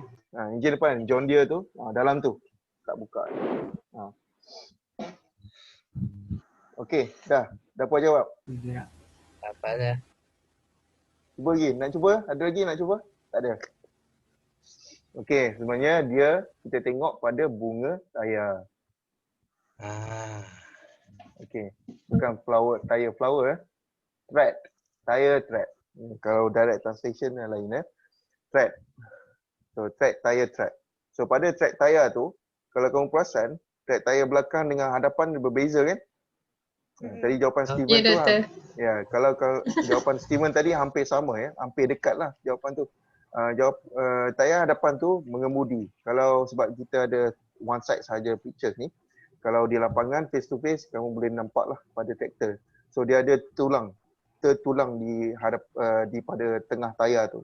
So memang tayar di depan tu adalah untuk mengemudi sahaja. Yang di belakang tu dia ada kuasa traction. So sebab tu bila kita tengok sahaja pada tayar tu kita tahu ciri traktor ni adalah ciri two-wheel drive. Sebab dia ada kiri depan belakang kan. Sebelah kanan dan kiri. Tayar one set. So dengan bunga tayar ataupun deeper track, so dia akan menjalankan fungsi sebuah traktor di mana dia akan mencengkam tayar untuk menampung beban dan menarik. Ya. Dan dari segi prinsip engineering biasanya kenapa tayar di belakang tu besar berbanding depan? Pernah tak naik basikal, tukar tayar kecil, tayar besar? Ataupun tukar rim sport kereta lah. 14 kepada 15 inci ataupun 17 inci. Kenapa tukar? Kan? Lebih stabil. Lebih stable lagi. Tak tergelincir. Tak tergelincir. Okey. Boleh diterima. Stabil. Stabil lagi. Bagi lebih berat. Lagi lebih berat. Kita kalau boleh luas permukaan. Okey, luas permukaan betul, lagi besar, lagi laju. Lagi laju. Traktor laju paling laju berapa? Saya berlari boleh potong traktor. Bawah 30 kot. 40 Bawah kilometer. 20. Bawah 25 lah. 25 on standard operation ya. Okay. So the main answer is for the stability and also traction. Ya. Sebab tu kalau tengok pada lug tayar ni, dia punya kedalaman track tu, lug panggil lug, adalah untuk membantu cengkaman dan juga kestabilan pada traktor. Okey. Okey, pada tengok traktor ni, traktor dia tak ada chassis ya. So only this model ada chassis. Faham tak chassis? Kalau tengok frame tu, bawah pada kuning tu, kat tayar tu, dia ada satu frame besi besar, palang. Panjang. Itu chassis dia, badan dia. Modern ni traktor lama traktor lama a few model saja yang ada chassis. Traktor yang baru semua tak ada chassis. So dia sambung engine, sambung gearbox, sambung body belakang. Dia sambung pakai screw, bolt and nut saja. Kalau dia jatuh macam ni empap, dia patah dua. Bolt tu patah, habis. Tak boleh guna. So yang ni kuat Ni sebagai contoh saya lah. Okey. Okey. Ini kalau tengok di sini memang terus nampak di sini 4-wheel drive. 4-wheel drive for sure. Okey. Julat kuasa antara 25 hingga 100 horsepower diesel engine lah. Okay. Macam Jeep betul? Macam Jeep. Jeep mana ya. Jeep ya. Tapi Jeep boleh tukar-tukar kan? 2 wheel drive, 4 wheel drive. Okey, kenapa saya letak O and N? Dia boleh dua-dua boleh pakai. Ya, dia boleh switch daripada gear tu pilihan. Biasanya kita pilih pilihan gear tu semasa operasi lah. Kita boleh switch kepada 4 wheel drive untuk dapatkan cekaman. Tapi bila kita guna 4 wheel drive, dia akan menggunakan bahan api yang tinggi berbanding dengan 2 wheel drive. Untuk leisure, untuk kawasan yang mungkin tak operasi yang simple, mungkin 2 wheel drive is sufficient enough. Okay, sufficient untuk bergerak terjalan dan sebagainya. Dia akan convert kepada 2 wheel drive untuk menggunakan penggunaan bahan bakar lah dan lebih ringan sebenarnya untuk bawa traktor. Okay, clear semua? Itu tips lah. Okay, ini kebanyakannya untuk industrial. So sekarang pun ramai dulu tahun lepas ramai industrial dan juga developer buka tanah-tanah baru untuk tanam durian dan sebagainya. So this is one of the machine. It's a must have untuk land clearing. Okay, land leveling dan sebagainya lah. Okay, kuasa dia besar lah. Okay, agriculture tractors untuk land leveling, untuk land clearing, articulated type. Okay. Dan julat kuasa yang lebih ringan. Okay, ada juga ringan iaitu 2 wheel drive tractors. Power ranging from 5 to 15 horsepower dan untuk padi biasanya horsepower antara 10 hingga 12 horsepower. Okay, boleh convert 12 horsepower kepada kilowatt kali 0.75 kilowatt. Okay, per 1 horsepower. Okay, kalau tengok di luar negara kebanyakannya dia orang ni kreatif So guna traktor depan tu, traktor warna biru, yang belakang tu attachment So disambung saja. Kita pakai kuasa untuk menarik beban, menarik orang pun ada, naikkan angkut orang, angkut hasil tanaman dan sebagainya lah. Okay, gunakan traktor sedia ada. Soal laju dia tak laju lah. Okay, di USA pun ada, tapi di USA jaranglah kita ada yang small tractor ni. Dan di mana biasanya dia ada specialized tractor lah untuk yang small.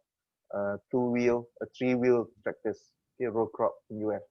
Tapi dulu lah, sekarang tak practical. Okay, sekarang jarang kita tengok ada. Kebanyakannya adalah 4-wheel sebab dia versatile. Kita beli satu unit saja tractor dengan kos sekian-sekian dan kita boleh guna untuk semua operasi. Itu isu antara fungsi traktor lah. So, kita kalau boleh jangan membazir lah dalam pengeluaran tanaman. Okay. Okay, saya propel biasanya untuk specialized tractor, transplanter, transporter, combine harvester dan sebagainya. Okay. So, tengok ada traktor dulu, masih ada juga sekarang.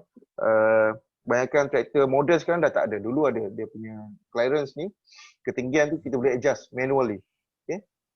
Traktor for special crop dan juga kita boleh adjust dia punya kelebaran. Okay. Kelebaran jarak antara tayar. Agak-agak kenapa kita boleh adjust ni tayar ni? Ada boleh bantu jawapan? Sesuaikan dengan batas ke apa? Okey, betul. Dia akan sesuaikan dengan jenis tanaman. So, setiap jenis tanaman dia ada jarak batas, jarak tanaman tertentu. So, bila ada jarak tanaman, so dia kena adjust. Tapi kenapa modern tractor sekarang dah tak perlu ni? Sedangkan modern tractor dah tak ada dah. Kenapa agak? Sebab kita dah ada standard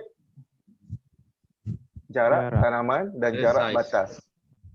Okey, dan jarak tanaman, jarak batas tu dah standard dan kebanyakan traktor dia design memang untuk ketetapan yang kita dah buat.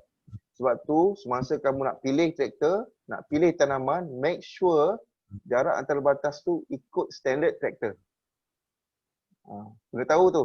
Nanti kerja kat ladang ke, kerja ladang sayur-sayuran ke, jangan suka hati buat lebar, saya nak 1.5 meter lah lebar. Jangan suka hati lah. Kena ukur dulu traktor kamu ada tu atau traktor yang kamu nak guna nanti, berapa lebar tayar, jarak antara tayar boleh masuk. Kalau tak, apa jadi? Traktor lalu atas pokok. Tak boleh guna traktor lah. So rugilah, maksudnya nanti kamu tak boleh guna traktor untuk operasi penjagaan dan sebagainya lah. Okay, kena buat manual.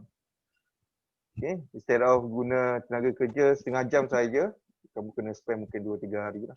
Okay, implement. Okay, alatan di belakang traktor di mana kita menggunakan alatan ni untuk sambungan pada traktor. Land preparation, planter, crop care dan transporter dan sebagainya. Ini adalah beberapa contoh ya. Okay, untuk sambung pada alatan pada sebuah traktor, ada beberapa jenis sambungan lah. Jenis sambungan output pada tractors. Okay, kalau tengok di sini pada belakang traktor yang fix ya, yang tak bergerak ya, ada dua, iaitu 3-point hitch, sambungan 3 penjuru. Okay, boleh tulis ya. Sambungan 3 penjuru, 3-point hitch. Yang kedua adalah drawbar. Drawbar adalah sebenarnya tu. Drawbar juga kot. Saya tak ingat. Drawbar juga. Okay. Okay, so kedua-dua ni adalah fix yang membekalkan kuasa tarikan, okay, dan mengangkat. Mengangkat adalah 3-point hitch sahaja. Drawbar menarik sahaja. Okay, 3-point hitch menarik dan mengangkat. Okay, dan untuk kuasa putaran dan kuasa menarik, okay, kuasa putaran adalah power take off ataupun sadap kuasa. Yang warna kuning tu, combine satu shaft, U-shaft, okay, sambung pada gearbox tractor. So tractor boleh tanpa bergerak, dia boleh menjalankan operasi rotation, pump, water pump dan sebagainya. Ataupun nak buat threshing, pemukulan, penghasilan benih dan sebagainya, menghasilkan padi dan sebagainya. Okay. So ada bahagian menarik di bawah tu, ada bar warna hitam tu, adalah untuk menarik beban. So dia tak boleh tarik dalam satu unit. Kalau PTO, just PTO saja. Dia tak boleh guna sebagai untuk kuasa menarik. Ya? Sebab kuasa dia terhad. Okey. Boleh semua? Okey, berapa speed PTO? Halaju PTO, power take off, standard di Malaysia untuk traktor kebanyakan di Malaysia. Anyone? Kelajuan, pusingan. Siapa ada pengalaman bawa traktor? Siapa tadi yang dekat Bukit Senorang tu? Razali. Berapa halaju PTO? Razali ada tak? Dia pergi minum air. Tak, saya ada. Ada, okey. Berapa kelajuan PTO? Tak pasti, ada 2 kot. 2? 2 horsepower. Dia guna RPM ke? Ya, RPM. Takkan 2 RPM, 2 revolution per minute. 1000. Uji. 1000. Lagi? 1000 RPM. Okey, kalau tengok di sini PTO kita ada 2 kelajuan ya. Satu yang standard. Okey, RPM kena berpusing sekitar 2000 hingga 2500 RPM engine. Bila dia berpusing sampai julat tu, barulah dia dapat kelajuan di belakang pada kelajuan 540 RPM atau 1000 RPM. Kebanyakan di Malaysia, speed dia adalah 540 RPM. Okey, kebanyakannya 540 RPM. Apa jadi kalau kamu pergi pusing enjin tu, ram enjin, traktor, kurang daripada rated speed ataupun lebih? Apa jadi kalau kurang? Elemen tak bergerak. implement kurang efisien dari segi pengoperasian dia lah. Kalau terlebih nanti implement mudah rosak lah sebab dia overload dengan kelajuan dan sebagainya lah. So make sure the rating speed tu ikut yang telah ditetapkan lah. Sebenarnya kamu nampak yang guna PTO ni mesin apa? Mesin motor rumput kan? Guna traktor yang ditarik tu, service card. Service card. So that kind of things have to be careful. Sama jugalah prinsip dia, rotation dia, laju ya. Nampak 540 tu sebenarnya kecil saja, tapi dia ada gear ratio dalam tu. So gear ratio tu dia kurangkan kelajuan dia hampir 1/3, 1/3. Tapi daya kilas dia tinggi. Faham Daya kilas torque dia tinggi Bila torque tinggi, dia langgar tunggul ke apa, dia masih lagi dapat berpusing. Dia hancur lah. Imagine kalau anything yang duduk bawah tu. Dia dia effect lah. So biasanya kalau untuk amali especially for ladies kalau kita buat amali, kalau kamu masa handle alatan ni, kalau pakai scarf ke apa, maksudnya kena be careful. Anything yang berputar, so tak boleh pakai glove ataupun loose shirt. Glove tak boleh pakai. Sebab anything glove tu kalau terlekat ke, berbenang ke, terlekat, so tangan kamu masuk dalam tu. Itu bahayalah. Dari segi safety lah. Okay, so that's it for today. I think we are almost towards the end of the class. Okay, saya ada review questions So saya mula-mula tu saya nak fikir untuk mungkin ada 10 minit ni untuk setiap kumpulan cuba bincangkan sekejap dalam 10 minit ni, dan kamu wakil lah beritahu apa jawapan dia. Okay, why do we still need a human touch despite the presence of machine in the farm? Okay, kumpulan pertama ambil soalan ni. Okay, ready Sekejap lagi saya tanya. Kumpulan kedua, do you think we still need to endorse the animal use in the farm to help the doing of farm work? Okay, kumpulan dua. Kumpulan ketiga, in which case the animal power would be useful? Kumpulan empat, what is the best tractor category for Malaysia? Dan kumpulan lima, what is the power rating from the tractor output? Okay, kumpulan lima. So dalam masa 10 minit ni sebelum pukul 12, so siapa dah ready boleh bagi dulu jawapan dan kita discuss.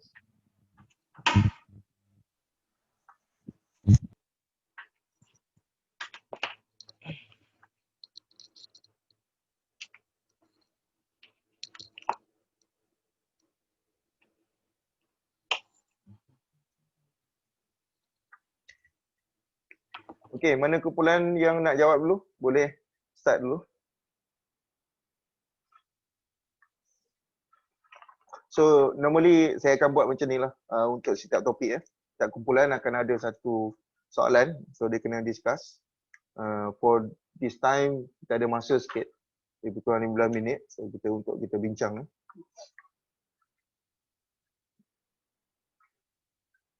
Okay, soalan pertama, kumpulan 1, boleh jawab. Boleh bincang dalam kumpulan WhatsApp group, tak ada masalah.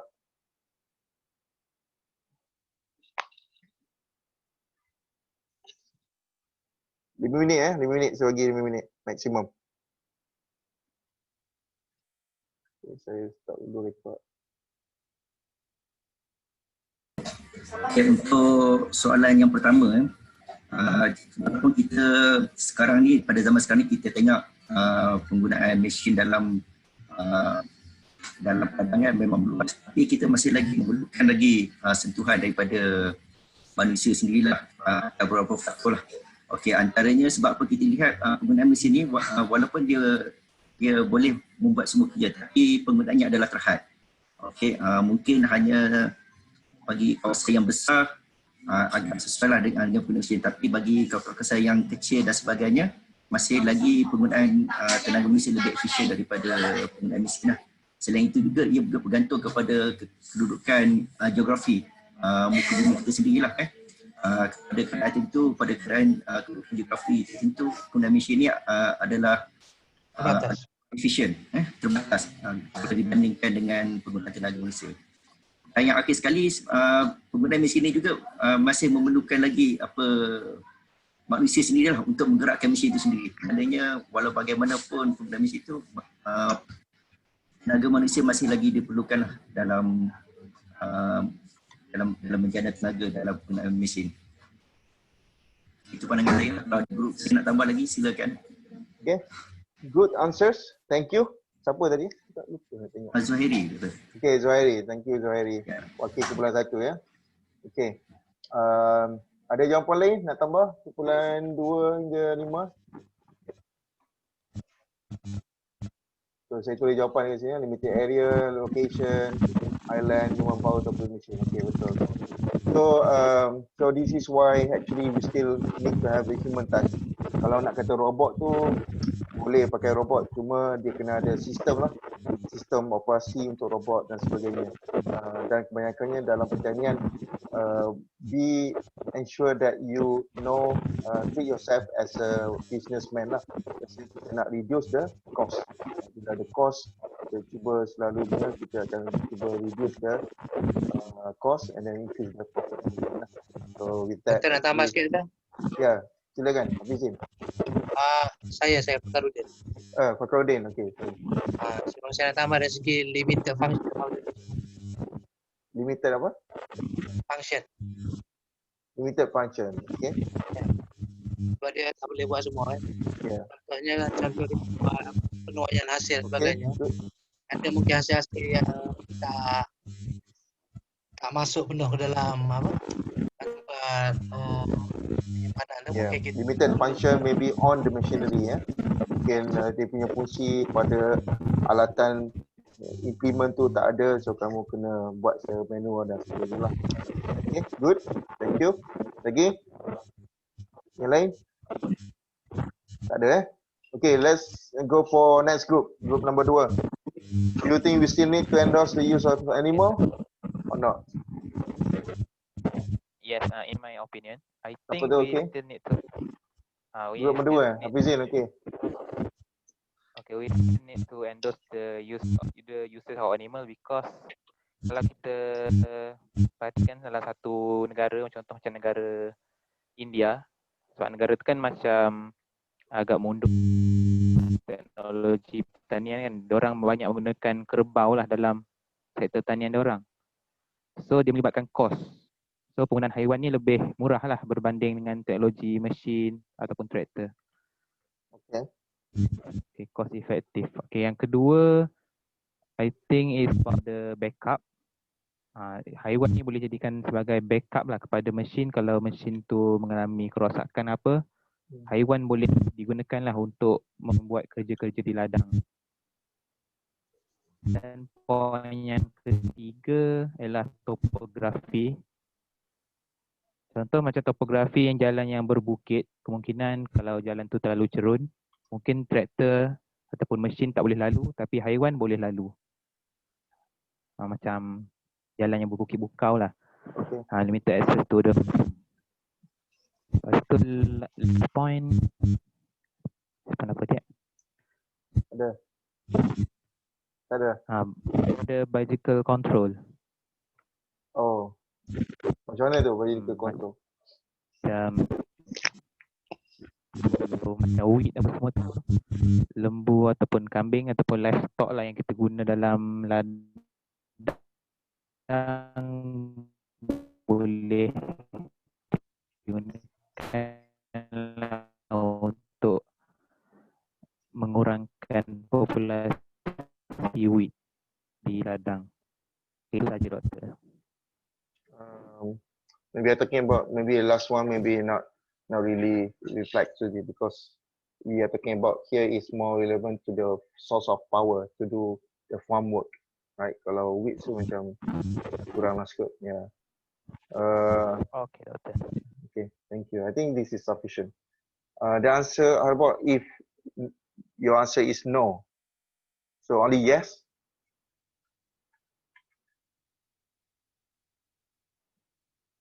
Yes, doctor. Only yes. Only yes. Okay. Right. So anyone actually would like to give the answers? Any NGO here on animal welfare in case?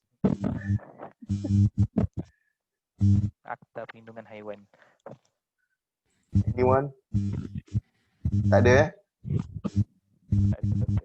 Maybe yang suka petting animal ada nak mention ke apa ke? Tak ada eh? You know that story, right? You guys know that story, right?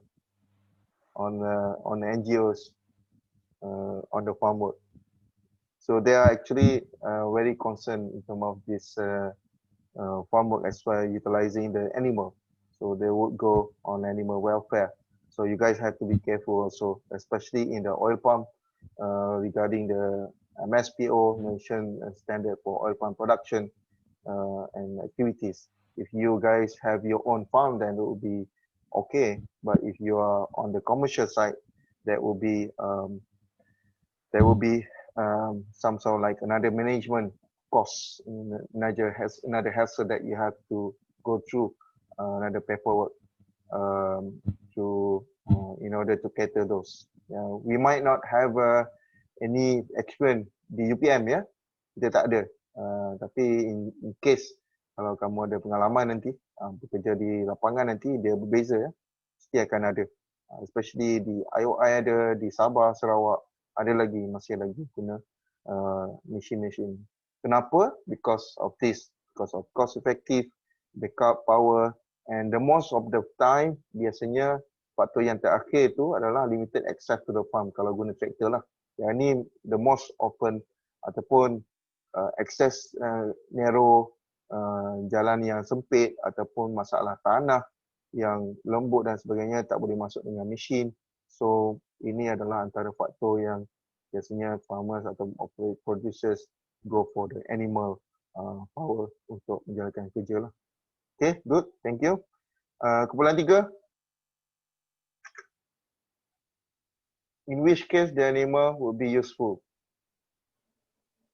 Mana kumpulan 3? Wakil? Okey, doktor. Saya. Okay, Harun. Nas. Okay, Harun. Yang pertamanya disebabkan oleh keadaan topografi yang tidak mengizinkan, contohnya seperti di kawasan padi huma yang kawasan itu tak sesuai untuk gunakan traktor, so kita kena perlukan tenaga haiwan di situ sebab kawasan yang lebih kecil.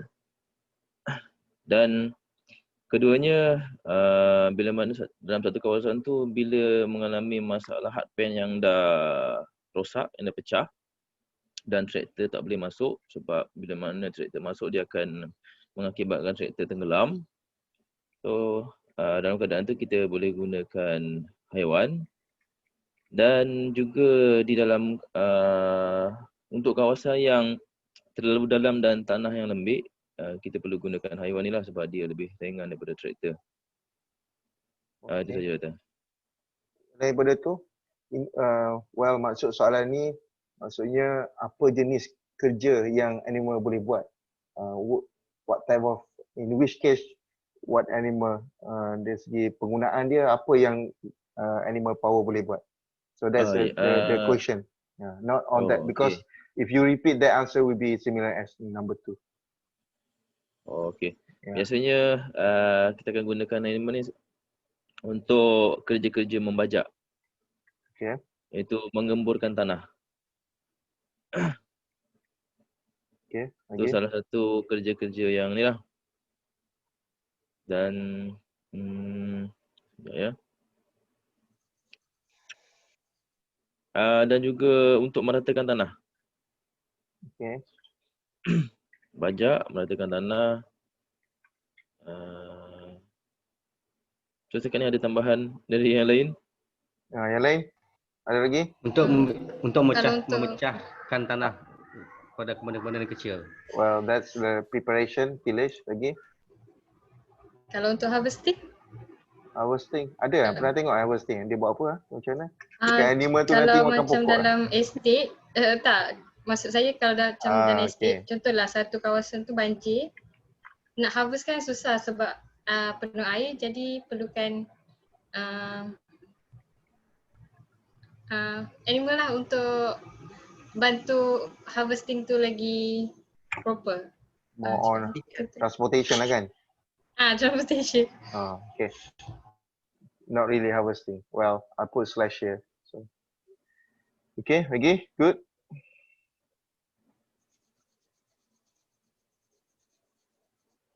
Anyone? Good number 3. Hari jawapan. Untuk membawa input-input pertanian seperti baja dan sebagainya. Okay, transportation. What else? Kita mengawal rumpai. Mengawal rumpai. Well, we are talking about animal power. Of course, that's additional lah. Okay, what else?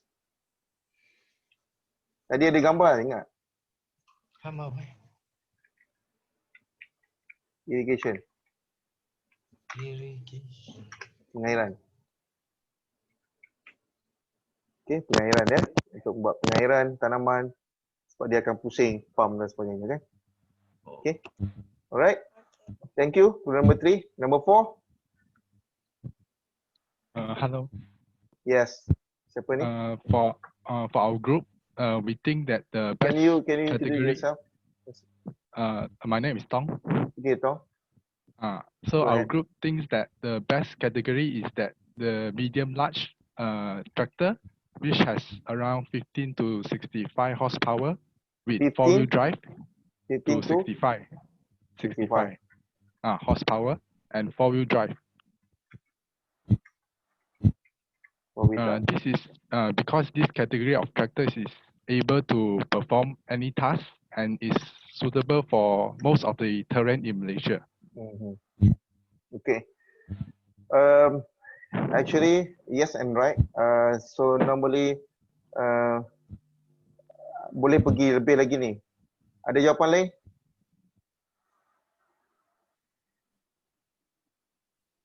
Tong, any other answer? Why you choose up to 65? And why four-wheel drive? Because four-wheel drive is give enough power to work on environment such as muddy or road that is not really smooth. Okay. Why not up to 90 or 90, 95 something horsepower? Why not to 95? Yeah. Well, for your information, the answer is correct. Yeah, but normally I would actually put medium to large, basically up to 15 to 90 horsepower.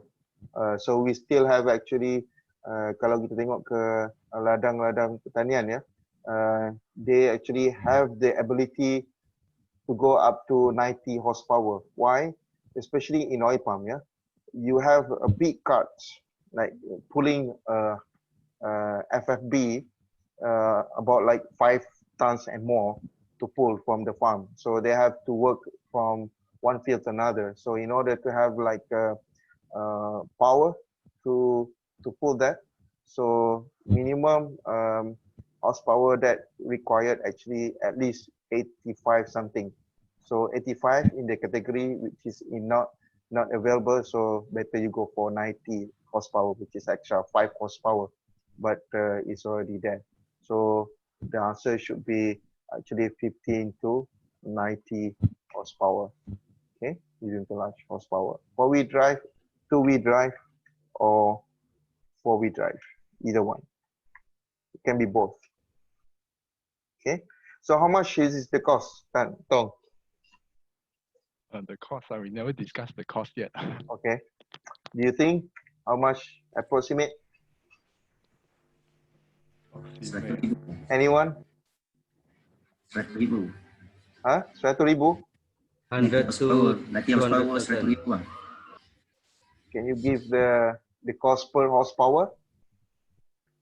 It'd be much more easy, right? So the cost range 1,000 to 1,500 per horsepower. Yeah. So if you planning to purchase 50 horsepower, so the cost will be about 50,000 ringgit. So that's rule of thumb. Kalau you nak pergi ke maximum pun boleh. Cuma nanti bila beli tractor janganlah overshoot ya. Overshoot price. Kalau dapat quotation, kalau lebih harga tanya kenapa. And then ask why. And then you can ask for discount. Okay, this is rule of thumb. Okay, thank you Tong for good number 4. Good number 5. Hello Doktor. Ya, siapa ni? Syafiq. Syafiq daripada Okay, group go ahead. 5. Kuat sikit, tak dengar. Hello, dengar tak? Okay, clear. Saya lah clear, orang lain tak tahu tanya. Okay, priority saya fokus dekat yang Malaysia punya. Okay, firstly ni punya Malaysia standard lah. Dia punya horsepower 61 hingga 100 untuk true wheel driven 2WD. Lepas tu dia punya kuasa engine 2000 to 2500 RPM. Okay, dia punya PTO power take off 540 RPM. Okay. Ada nak tambah? Itu saja. Siapa nak tambah? Nak komen? Nak tanya? Okay, kuasa tarik macam mana? Kuasa menarik. Ni PTO, kuasa PTO. Kuasa PTO ada berapa tadi? Satu saja rating dia. Dia ada dua kan? Satu lagi apa?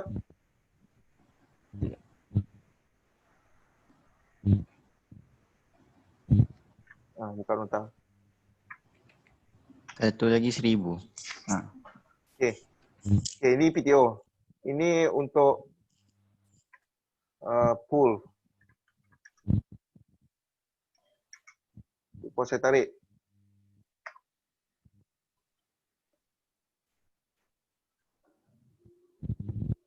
Kenapa kamu pilih up to 100?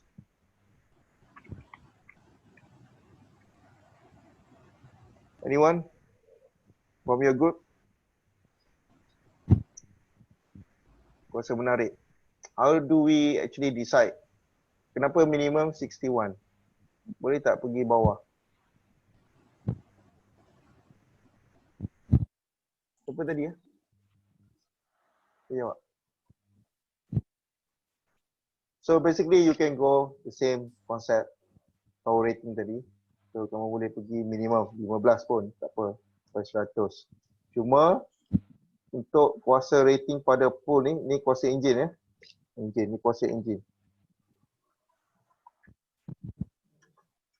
Tapi pada kuasa rating pada alatan dan pada untuk kuasa pool biasanya dia more or less 86% of the engine power. Okay, 86% boleh Maksudnya katakan traktor kamu 100 horsepower. Jaranglah ada tapi 90 lah maksimum kalau dalam pertanian. 100 horsepower. So 86% adalah untuk kuasa menarik. Okay. So macam mana kita identify kuasa menarik ni pada alatan ni? So kena tengok jenis alatan. So setiap jenis alatan kita ada spek dia. Okay, spek berapa disk. Katakanlah disk bajak putar dan bajak piring ya. So dia ada spek dia berapa horsepower minimum traktor untuk operate. Ya, bukan sekadar pasang je lah. Okay. Alright. Terima kasih. Okay, semua dapat jawapan So semua dah tulis Nak saya share ke tak share ni? Dalam nota. Share doktor. Share Okay. Saya akan masukkan dalam nota dan juga video nantilah. So all of you can repeat again and then quiz nanti selesainya quiz topik 1, 2 dan 3 dah sini. Topik 1 lah. Boleh tengok di sini. Okay, untuk tugasan mungkin hari Rabu nanti So boleh tengok dulu nota ni. So biasanya tugasan amali saya akan bagi jugalah. Ini adalah komponen-komponen pada traktor dan salah satu tugasan tu saya akan bagi dari segi amali lah. So pengenal pastian 5 komponen utama sebuah traktor.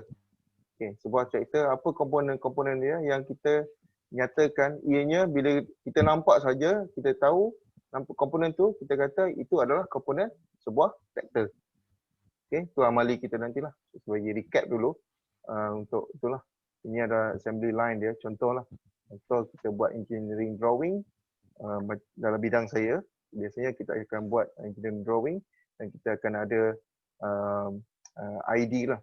So saya nak nanti kamu boleh sketch, saya akan bagi jenis-jenis reaktor untuk setiap kumpulan dan kamu kena pasti komponen-komponen dia minimum ada berapa lah minimum nanti dalam arahan kerja nanti untuk amali dan lepas tu barulah dapat hantar report lah bagi amali yang pertama. Okay, so far belum lagi. Alright, so that's all for our lecture today. So thank you for your participation. Ada soalan? Last? Kena sketch ke ada? Sorry? Yang amali tadi tu kena sketch? Sketch by hand. Kena hantar. Okay. By group kan? Group ke individu? By group. Nanti saya akan bagi arahan kerja amali nanti, saya akan post dalam Putra Blast lah. Dalam tu akan dapat clear picture lah. What would be the question, what would be the direction and so on. So saya belum sempat lagi masuk, hari ini insyaAllah saya akan masukkan.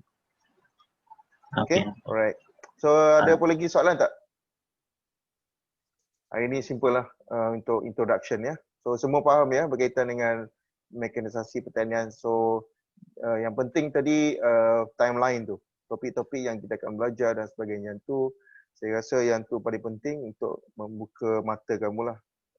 So in terms of the broad pictures, what will be the aspect of the coverage and also the topic of interest. Tapi walau bagaimanapun, if you have your own specific interest yang kamu nak saya cover, just let me know. And then I will evaluate based on your request and also cover in the topics. Ya, kalau ada topik-topik yang berkaitan, contoh teknologi drone contoh ya. Drone for sure saya akan cover lah. Untuk bawa pilot drone tu, so kita mengharapkan face to face lah. Kalau tak ada face to face, tak boleh lah kita nak ada pengalaman bawa drone tu so, kita ada drone. So yang lain apa lagi ya? Pengairan contoh, irrigation. So irrigation kamu nak macam mana? Biasanya saya buat aktiviti dalam kelas pengairan. So aktiviti dia by group. So kita ada mini project untuk pemasangan pipes dan juga penanaman sikit lah, sekejap saja. So penanaman tu, so pipe tu sekali lah, one off. So tak banyak, tak susah lah. So kamu pilih nak tanam pokok apa, nak tanam jagung ke apa, whatever lah. Tapi because of online ni, kita ada limited time sikit lah. So mungkin kita pergi pada teori lah. Okay. Alright, any other questions? Tak ada, Doktor. Tak ada Okay, again, thank you for your commitment and your time, and then hopefully to see you on Wednesday. Okay, bye. Thank you so much. Thank you, Doctor. Bye. Thank you, Doktor. Thank you, Doctor. Thank you, Doctor. Thank you.